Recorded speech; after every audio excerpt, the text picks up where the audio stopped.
Rodrigo, tranquilo? Bom, alô. Firme e forte aí para mais uma aula? Estamos aí, vindo lá de Abimeleque, passando por Saul, Sibofete, Davi, Absalão, Adonias, Salomão e vamos para Roboão. Vamos lá. Então, agora nós vamos para mais um rei, né? Nosso oitavo aí na série, né? O curso dos Reis de Israel. Então, agora nessa aula nós vamos falar sobre o rei Roboão, né? Filho do rei Salomão.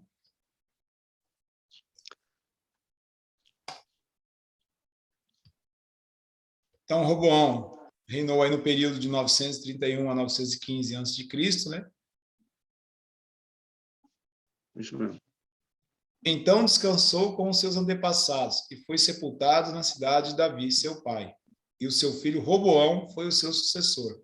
1 Reis 11, 40, 43. Então, aqui nós vimos aqui, né, que ele morre, Salomão, e aí Roboão assume o reinado.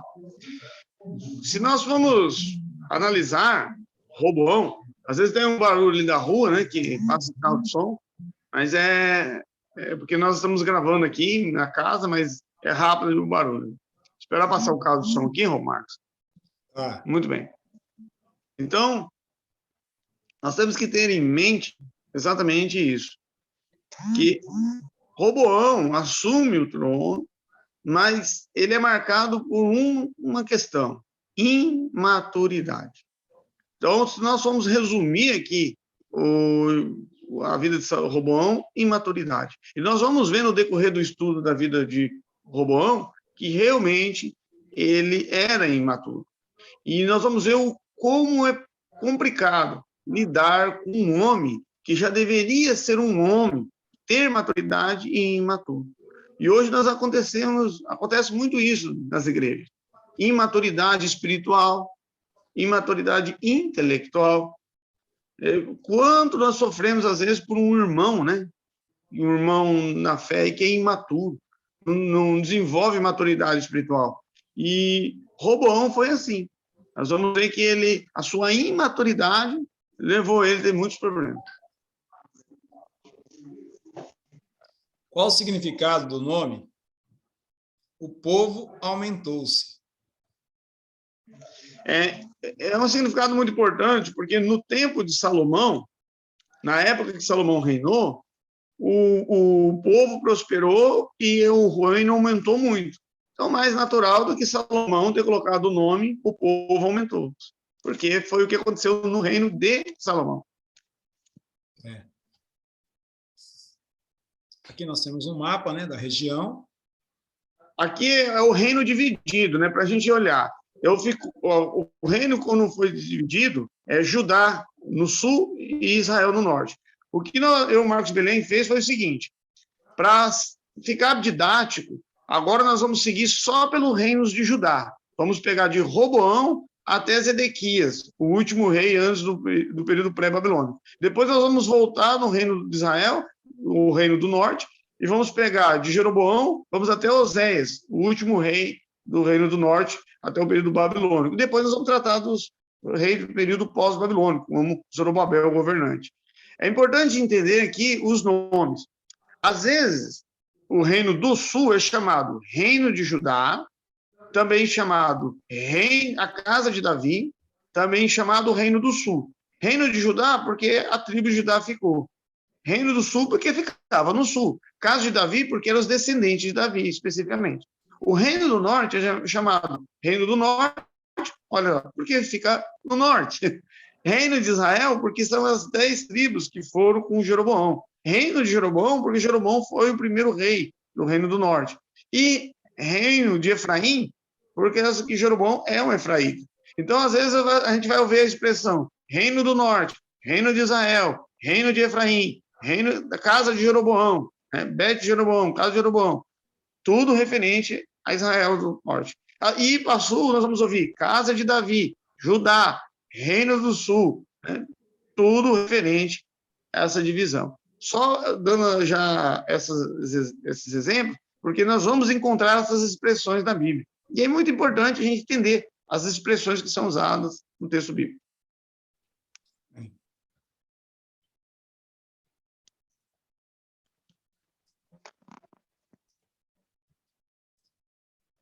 Fez o que era reto aos olhos do Altíssimo?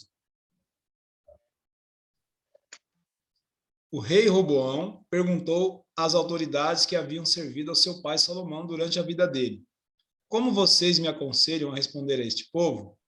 Eles responderam: se hoje fores um servo desse povo e servi-lo, dando-lhe uma resposta favorável, eles sempre serão teus servos. Roboão, contudo, rejeitou o conselho que as autoridades de Israel lhe tinham dito e consultou os jovens que haviam crescido com ele e o estavam servindo. 1 Reis 12, 6, 8. Isso aqui é uma lição muito séria. Lembra, a palavra de Deus nos ensina através dos mitzvot, dos mandamentos, mas também nos ensina através das histórias. Nós precisamos analisar. As histórias não foram colocadas na Bíblia só por um acaso. Foi para nos dar crescimento espiritual, maturidade espiritual. E isso aqui é uma aula de maturidade espiritual.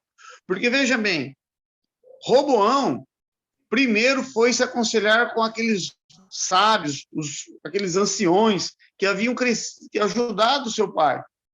E ele perguntou, falou, olha, o povo veio até mim e disse que o meu pai havia forçado muito o trabalho deles. E realmente, Salomão, no final da vida, como a gente estudou, quem está fazendo todo o curso, vindo desde Abimeleque, Saul, Sibofete, Davi, Adonias, Salomão, sabe que Salomão literalmente surtou no final de sua vida. E ele forçou demais o trabalho dos homens. Então, os homens chegaram para ele, que era o novo rei, e falaram, olha, o que nós estamos pedindo para você é nos aliviar a carga. O teu pai foi muito pesado, o teu pai forçou de nós o trabalho. E ele tomou uma atitude sábia, Roboão, no começo. Porque o que ele fez? Ele falou, gente, vocês vão embora, daqui 3 dias vocês voltam aí para mim ver o que eu vou responder. Ou seja, ele não foi precipitado. Mas ele vai se aconselhar primeiro com os anciões e aconselhava o seu pai. E eles perguntaram, ele perguntou, como é que eu respondo a esse povo? Ele diz, os anciões, muito sábios, disseram, olha, já de idade, já tinha maturidade, olha, atende o pedido do povo. O que o povo te pediu? Você diminuiu o serviço. Teu pai, Salomão, colocou muito pesado em cima deles a carga. E aí ele desconsiderou essa orientação correta, que era perfeita, ia manter o povo do lado dele, e foi se aconselhar com os jovens, imaturos. E os jovens falaram, não, fala para esse povo, que o meu dedo é mais grosso do que o lombo do meu pai. Se meu pai açoitou vocês com um chicotinho, eu vou açoitar com um escorpião. Eu vou ser muito mais severo que o meu pai foi. Isso fez o povo entender o quê? Ué, peraí, quer dizer que esse rei vai ser mais severo que Salomão foi? O filho dele vai ser mais carrasco? Parece aqueles políticos que só faz coisa errada. O infeliz, quando morre ainda, deixa o filho no poder para continuar aquela dinastia cruel, né? Tem muito disso. E Salomão larga esse filho, ele fez muita coisa errada na sua vida e largou esse filho querendo fazer essa maldade. Então o povo fez o quê? Falou, não, então, se é assim, vamos abandonar a casa de Davi. Nomeou Jeroboão rei e foram todo para o norte, e ficou só Benjamim e Judá do lado de Roboão, cumprindo a profecia do profeta que disse, né? Rasgou a capa em 12 pedaços, 10 pedaços para Jeroboão e 2 para a casa de Davi. Agora, isso trazendo para o contexto de hoje, é importante entender. Quando nós vamos pedir um conselho, é importante a gente nos voltarmos para os irmãos mais maduros. Aqueles irmãos que têm 20, 30 anos, que estão trabalhando na obra, né? Eu não estou trabalhando há muito tempo, porque eu sou jovem. Eu me converti com 12 anos, mas ainda sou muito jovem, tem pouco tempo. Mas, por exemplo, você, Marcos, que já tem anos aí na obra de Deus, aí, como ministério, né? Já é um ancião, né? Na obra do Senhor. O jovem vai procurar você tem muito mais maturidade, você tem muito mais vivência, né, sobre isso. Então, é justamente isso. A Bíblia está nos mostrando que nós devemos buscar orientação espiritual, mas tomar cuidado com quem a gente permite que nos oriente. Não é só buscar orientação espiritual, é saber com quem a gente está pedindo conselho.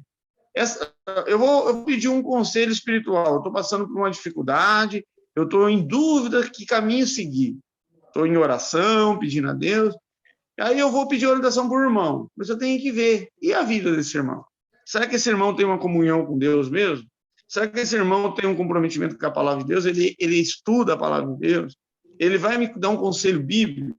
Então, a palavra do Senhor está nos ensinando que não é só pedir conselho.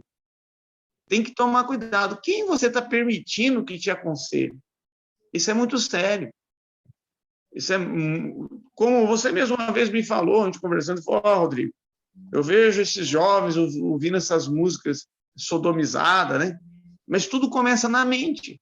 A pessoa fica o dia inteiro ouvindo aquela música sodomizada, no final, né? O conselho, então tudo está na mente. Agora, se o meu conselheiro é uma pessoa que não tem comunhão com Deus, se eu aceito o conselho de uma pessoa que não tem base bíblica, vou estar sendo um Roboão. O que o Roboão fez? Ignorou o conselho bom e foi para o conselho errado. Então, o ensino é muito profundo. Tome cuidado com quem você pede conselho. Com quem você vai se aconselhar? Quem permite que oriente você? Quem que você permite? Tem que tomar cuidado. E hoje, né, Rodrigo, a gente vê as pessoas sem direção, às vezes por falta de bons conselhos, né? Às vezes hoje também você vê uma família desestruturada, então você não vai ter ninguém naquela família com capacidade de dar um conselho de direção, sabedoria espiritual. Aí essa família não frequenta uma igreja. Você não vai ter nenhum líder ali, nem alguma pessoa com maturidade espiritual também para te auxiliar. Então, onde você vai buscar? No mundo, nas pessoas que vivem na mesma situação que você. E aí você vai receber bons conselhos? Não. Então, eu vejo hoje que as pessoas, elas se alimentam, elas buscam em fontes erradas, né? Você tem que buscar em pessoas que têm uma vivência, que olha os frutos que ela produz, né? Olha o que ela está fazendo, aí sim, aí elas vão te dar um conselho de direção. Então, eu vejo que isso falta muito. Então, as pessoas hoje não buscam se aproximar de quem tem essa vida, né? Essa vida espiritual para dar um conselho de direção. Ela busca conselho no mundo, né? Nos amigos, nas pessoas imaturas, e aí não vai receber bom conselho, né? Porque a pessoa não tem vivência para dar uma boa direção para quem está num momento de dificuldade. Exatamente. A imaturidade nos faz andar por caminhos dolorosos. Eu achei importante colocar essa frase, que a imaturidade de Roboão fez ele caminhar, né, por caminhos dolorosos. E se nós não tivermos pessoas que realmente vivem em comunhão com Deus para nos aconselhar, se nós não desenvolvermos maturidade espiritual, automaticamente nós vamos começar a andar sob ferpas. Né? A imagem já diz tudo aí, né? Já diz tudo. A gente que, quando era moleque, passava por cerca de arame farpado, sempre estava se enroscando, né? Eu ainda tenho umas marcas aqui no corpo de arame farpado, né? A gente sabe que vai se machucar. Quando, no meu tempo, quando eu era moleque, já não usava mais arame farpado. Era o arame liso. Os jovens que haviam crescido com ele responderam: a este povo que te disse, teu pai colocou sobre nós um jugo passado. Torna-o mais leve, dize, meu dedo mínimo é mais grosso do que a cintura do meu pai. 1 Reis 12:10. Olha a resposta que ele dá para o povo. Veja bem, ele acabou de se tornar rei. Todo o povo de Israel estava esperando. Vamos ver quais as primeiras atitudes. Gente, isso acontece hoje. Seja um vereador, um prefeito, um governador, um senador, um presidente, o que o povo fala? Subiu um prefeito novo, um governador novo. Vamos ver qual vai ser as primeiras atitudes. Ou seja, as primeiras atitudes de um governante marca muito ele. Pastor, a mesma coisa. O pastor vai assumir uma igreja nova. O que a igreja fala? Ah, chegou um pastor novo. Vamos ver o que ele vai trazer de novo. Vamos ver qual vai ser as primeiras atitudes dele. E as primeiras atitudes que ele toma marcam muito ele. Então, é justamente isso. Ele tinha a oportunidade, Roboão teve a grande oportunidade de iniciar o seu reino com uma atitude de bondade, dizendo, tudo bem, eu vou atender o conselho dos anciões. Meu pai realmente colocou um pesado fardo sobre vocês, eu vou aliviar. Ele conquistaria o coração do povo, mas não. Se meu pai pesou sobre vocês, o meu eu vou mais. Deu uma palavra áspera. Ele começou a sua gestão com uma atitude maldosa. E é justamente isso. O que a gente espera de um novo governante? Um pastor novo que chega na igreja para assumir? Nós esperamos atitudes boas. Inovação. Né? Agora, se passa um mês, 2 meses, 3 meses, não tem nada de novo, e ainda às vezes tomou uma atitude ou outra errada, o que acontece? Desanima. Então, o povo desanimou, o povo falou, peraí, ele ainda vai piorar nessa situação? Não, aí o povo saiu totalmente frustrado, desanimado diante do Roboão. Ou seja, ele marcou as primeiras atitudes dele que faz toda a diferença. Ele marcou uma atitude negativa. E ele teve que pagar um preço muito amargo por isso. Ele já escolheu de cara a opressão em relação ao povo, né? Então, ele já quis mostrar a autoridade dele, mas usando a opressão, né? Exatamente. E nos ensina uma coisa, né? Nós temos que viver, né, com a responsabilidade de nossas ações. As decisões que nós tomamos, elas nos trazem consequências positivas e negativas, mas nós temos que carregar, nós temos que conviver com as decisões que a gente toma. Então, se eu tomei uma decisão, eu tenho que saber que eu vou pagar por isso.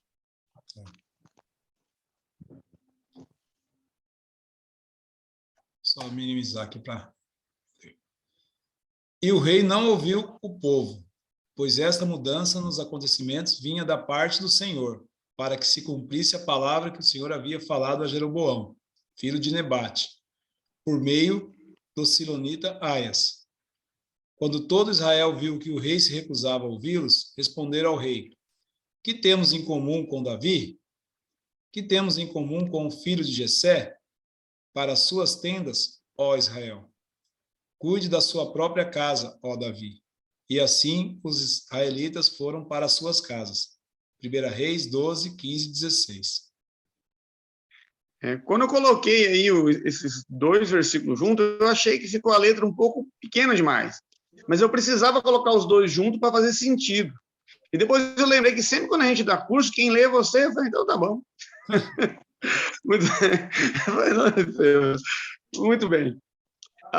Agora nós vemos a atitude aqui dele, né? Ele falou que não ia atender o pedido do povo, não ia aliviar. Veja bem, não é porque não atendeu o pedido do povo, é porque o pedido do povo é justo. Às vezes um governante tem que falar não para o povo. Às vezes um pastor tem que falar não para o seu rebanho. Mas aqui o pedido era justo. Estava na cara que era justo. E daí então o povo, ó, já que é assim, o que nós temos com vocês? O que nós temos com a casa de Davi? Vamos ficar aqui sendo açoitados? Vamos ficar aqui sendo explorados? Não. Vamos cada um para sua casa, ó Israel. E catou Jeroboão, nomeou rei e foram embora. E assim cumpriu a profecia de o profeta, que deu as 10 partes da capa para Jeroboão e as 2 ficou para a casa de Davi. E aí nós vemos, né? Ele tomou essa atitude errada e, em seguida, ele já teve que tomar o amargo dessa atitude. E é importante entender isso. As nossas atitudes erradas podem trazer consequências iminentes sobre nossa vida. E nessa vida, nessa curta vida adâmica que estamos vivendo aqui, essa vida terrena, que carregamos essa natureza adâmica, nós temos que tomar decisões certas todos os dias para ser feliz. Todos os dias. Você acordou, você tem que decidir levantar, trabalhar, tomar as decisões certas. Você chegou no seu serviço, tem que tomar a decisão certa. Chegou na sua casa, com a sua família, tem que tomar a decisão certa. Mas basta uma decisão errada para a gente destruir tudo. Vamos dar um exemplo disso. Um motorista que decide apodar numa faixa dupla. Ele tomou uma decisão errada. Ele pode morrer, bater o carro e morrer. Quantas decisões erradas ele tomou? Uma. Uma pessoa que decide fazer um empréstimo sem ter muito recurso. Quantas decisões erradas ele tomou? Uma. E aquele indivíduo, ele. Uma pessoa que decide brigar com a sua mulher. Eu lembro de um caso de um senhor que ele tomou uma decisão errada. Ele estava discutindo com a esposa e, num momento de raiva, uma esposa brigando, falando, o moído no pé da orelha, né? E ele deu um tapa na esposa. Ele tomou uma decisão errada. Quantas decisões erradas ele tomou? Uma. Deu um tapa na esposa e foi parar na cadeia. Humilhado, o peso, né? Houve uma condenação social que a sociedade inteira passou a ter ele como monstro. Ou seja, quantas decisões erradas ele tomou? Uma. E foi o suficiente para virar a vida dele de cabeça para baixo, de um homem respeitado para um homem preso, que é um monstro que bateu na esposa. Então, nessa vida é assim, bem-vindo à realidade. A verdade é essa, é que se eu quero ter uma vida em paz, eu preciso tomar a decisão certa todos os dias. Mas para mim acabar com a minha vida, para me destruir minha vida, eu não preciso tomar 10, 12, 13 decisões erradas. Nem duas. É uma só. E já basta. Um marido que decide trair a esposa, quantas decisões ele tomou? Uma. E é o suficiente para acabar com a família. Então, nós temos que ter isso em mente. Quantas decisões erradas Roboão tomou? Uma. Não vou atender o pedido de vocês. É o suficiente para dividir o reino. Então, isso é um aviso muito grande para nós. Não precisamos tomar muitas decisões erradas para destruir nossa vida. Nós podemos, literalmente, destruir a nossa vida, virar nossa vida de cabeça para baixo, com uma única decisão errada. Eu me lembro de um jovem contando para mim, ele falou, Rodrigo, eu estava na barranca do rio com meu amigo, e a gente largou as noivas ali sentadas, ali, uma conversando com a outra, e decidimos nadar até uma pedra. E a gente não calculou corretamente a distância. Olhando, e ele entrou com o amigo dele, foi até a pedra. Na ida foi tudo bem, ainda estava com fôlego. Eles chegaram lá, quando eles tentaram voltar, a maré contra, forçou, eles quase morreram. Ele falou, olha, Rodrigo, eu cheguei lá por Deus, mas quase eu e meu amigo morreu ali. Ou seja, quantas decisões erradas ele tomou? Uma. Decidiu ir até a pedra e voltar. Uma decisão errada. Quase custou a vida dele. Aí, quer dizer, um jovem desse que fez faculdade, fez especialização, arrumou um emprego, tomou uma decisão certa na vida, está noivo, pronto para casar, uma decisão errada podia ter perdido a vida. E isso é muito sério. E assim, e a decisão errada, o problema maior é as consequências que vêm, né? Você vê que não foi só a divisão, né? Só separar. Veio guerras, veio conflitos, né? Então, aonde deveria ter um rei, começou a ter dois, né? Então, um lado acabou sofrendo mais que o outro, às vezes, por o rei que estava no poder. E a gente vê isso hoje, no mundo atual, né? Você pega aí a antiga União Soviética, né? A Ucrânia e a Rússia eram países dessa União Soviética. Você vê que dividiu, hoje eles são inimigos. Hoje eles estão querendo entrar em guerra e nós estamos aí vivendo uma tensão ali naquela região, né? Você pega a Iugoslávia, que houve essa divisão ali, quantas guerras, quantas mortes gerou, né? E às vezes por uma decisão de um líder, né? Uma decisão errada de um líder gerou isso. Né? A Espanha hoje pensa em dividir, a Alemanha foi dividida, voltou. Aqui no Brasil já teve plebiscito aqui para o Sul separar, já teve esses pensamentos. Então vai chegar uma hora também aqui que se entrar um governante opressor que começar a olhar para mais um lado e menos para o outro, as pessoas elas perdem a paciência, o que elas querem? Todo mundo quer o seu bem. E aí, às vezes, para o bem, que nem aí os israelitas, vamos embora, vamos para nossa casa, porque nós vamos sofrer aqui. Então, vamos mudar a direção. Então, às vezes, uma decisão como essa, ela é uma folha que cai e gera um terremoto imenso, né? Olha que adversidades que vieram depois da decisão dele, né? E a gente vê isso hoje. E numa casa também, né, Rodrigo? Às vezes, uma decisão de um pai, de uma mãe errada, destrói toda a família, né? Exatamente. E a gente vê como nas igrejas, né? Quantas divisões internas nós vemos dentro das igrejas, né? Irmão que não fala com o irmão, ministério que briga com o ministério, sabe? Grupos de célula que um quer uma coisa, outro quer outra, irmãos dentro da igreja que um concorda com o pastor, outro não concorda, um quer, outro não quer. E a gente vê essas divisões internas dentro da igreja, quanto que isso traz de ruína espiritual, o quanto isso faz a igreja manquejar, né? Não andar. Um exemplo. Você vai em Campo Grande, você tem várias igrejas batistas, mas porque a cidade é grande. Precisa, né, ter nos bairros e localidades. Mas você vai numa cidade pequenininha, tem 3 igrejas batistas, onde deveria só ter uma.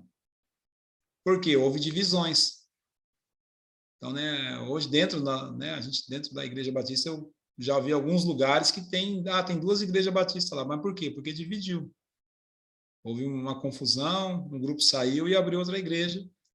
E a gente vê isso em todos os lugares, né? Na igreja, na família, no país, né? Exatamente. Então, vamos lá. Quais os pontos positivos e negativos de Roboão? Positivo. Engraçado que o positivo aqui está sempre relacionado à condição do outro, né? Filho do rei. Porque o único ponto positivo dele é que, pelo menos, ele era filho do rei, né? Ele tinha o direito a reinar. Um dote, né?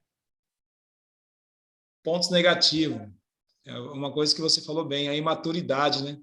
Como que a imaturidade leva pessoas ao sofrimento, né? Exatamente.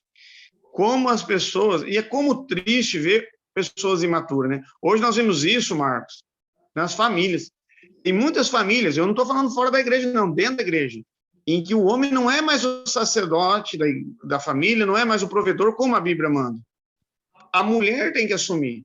Eu já vi casos de mulher falar claramente, falar, olha, eu queria que o meu marido fosse o sacerdote da família, eu queria que ele fosse o provedor, mas o cara vive do sofá para o altar, não gosta de trabalhar, para ser sincero, não sabe tomar decisão. Aí a mulher cristã sabe qual é a hierarquia da família, mas ela se vê na necessidade de assumir a família.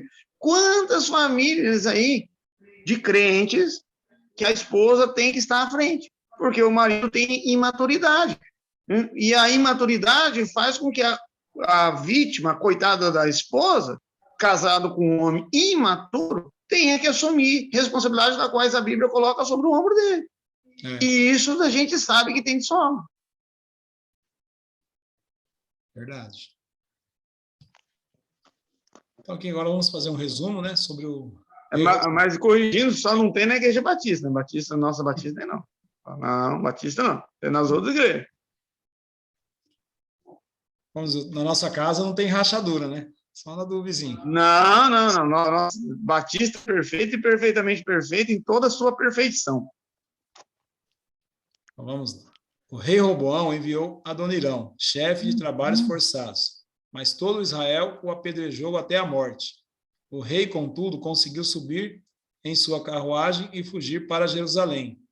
Desta forma, Israel se rebelou contra a dinastia de Davi, e assim permanece até hoje.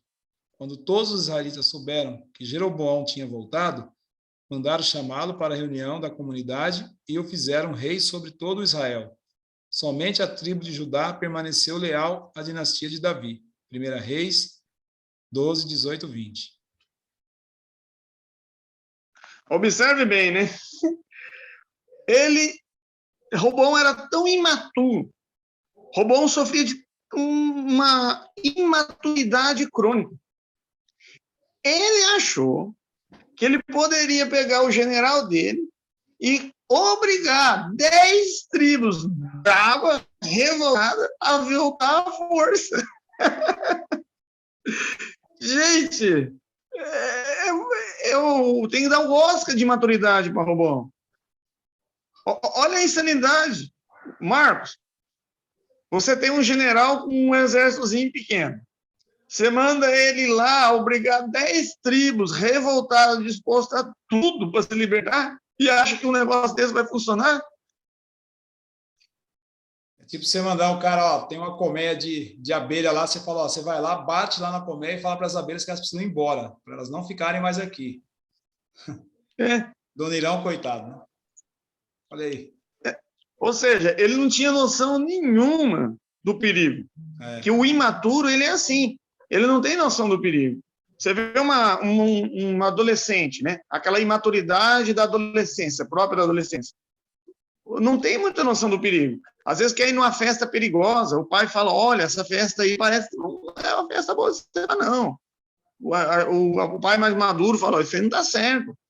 Às vezes a mocinha lá quer namorar um rapaz, chega lá, olha o pai olha para o rapaz, faz uma interpretação correta, fala, ó, filha, esse rapaz aí não é o perfil, não, esse negócio aí não dá certo.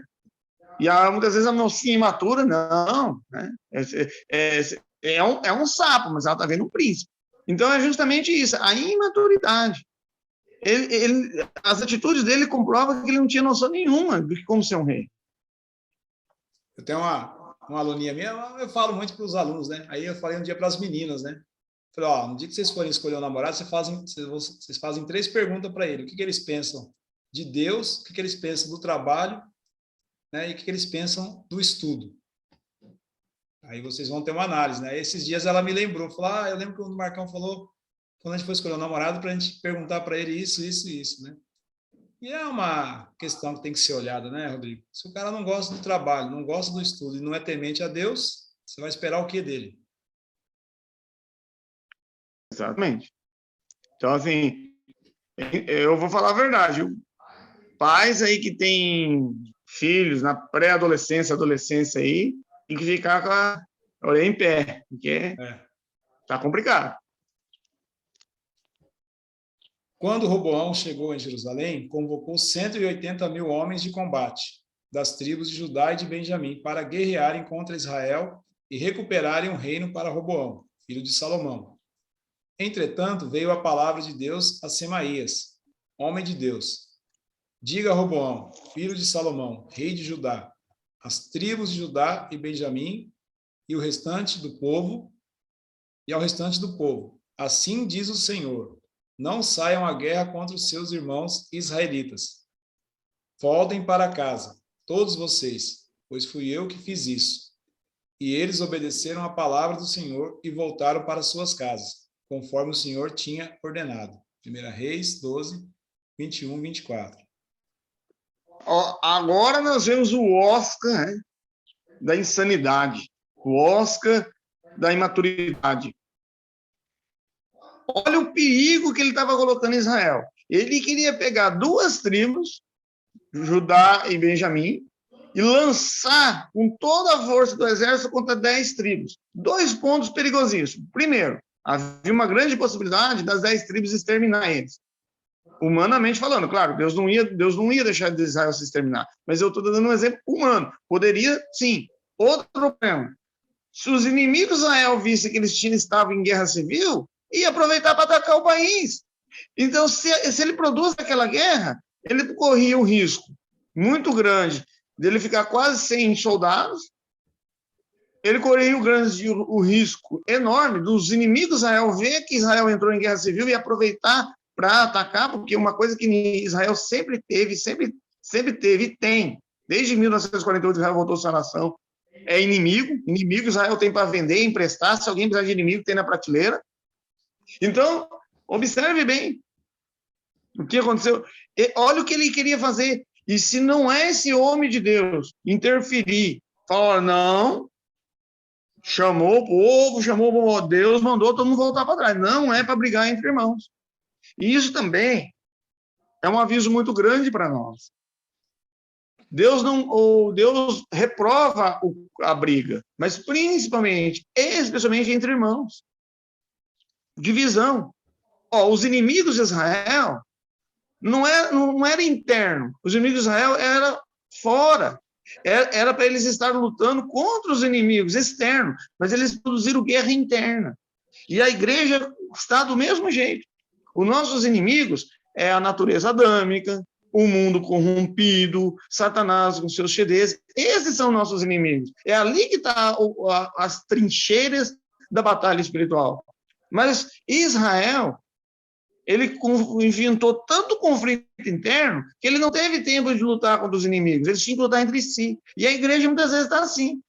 Hoje em dia, muitos pastores ele gastam mais tempo resolvendo pitis, no plural, pitis dos irmãos, resolvendo o problema criado entre os irmãos, do que evangelizando, levando pessoas a Cristo.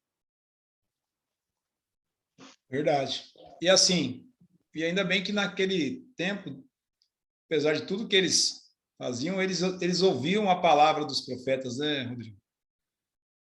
Né, os profetas ainda tinham... Exatamente, né? Exatamente. Porque se ele desafia o profeta e parte para cima, aí a coisa ia ficar feia mesmo do lado deles. Né? Porque aí Deus já não estava bonito a sua situação, né? Mas aí ia ficar mais feio. No 5º ano do reinado de Roboão, Sisaque, rei do Egito, atacou Jerusalém, levou embora todos os tesouros do templo do Senhor e do palácio real, inclusive os escudos de ouro que Salomão havia feito. Por isso, o rei Roboão mandou fazer escudos de bronze para substituí-los e os entregou aos chefes da guarda da entrada do palácio real. Sempre que o rei ia ao templo do Senhor, os guardas empunhavam os escudos e em seguida os devolviam à sala da guarda. 1 Reis 14, 25, 28. É exatamente o que a gente acabou de falar. O que Sisaque, rei do Egito, viu? Ele falou assim, peraí, chegou a notícia lá para ele, Sisaque, Israel se dividiu. Foi o quê? Israel se dividiu. 10 tribos estão do norte, 2 tribos no sul.